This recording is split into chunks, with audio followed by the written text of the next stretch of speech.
Hello， 大家好，我係 Coco 理財小編。今日我哋講嘅呢就係安全感啦。雖然實中嘅話，最有安全感嘅通常都係要講到我哋嘅存款啦、我哋屋企啦、我哋嘅收入。但係最現實嘅就係萬一出事嚟講話，可唔可以撐得到落去？問題係屋企依然要供屋企人嘅生活費、教育費，所有嘅必要費用依然要出。呢啲壓力係唔曉停落嚟噶。就係換咗一個人嚟去承擔嘅啫，所以我哋有時候講睇風險，我哋係睇成個屋企嘅結構嚟去睇呢個風險，嚟安排點樣去規劃。所以點解好多人佢哋都要揀 MLTA 就係咁樣，因為佢簡單直接。萬一有咩事起嚟嘅話，佢就可以直頭幫你解決晒所有嘅問題。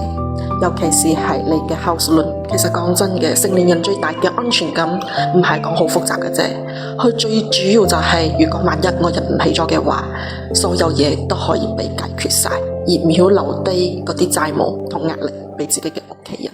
記得點讚關注哦。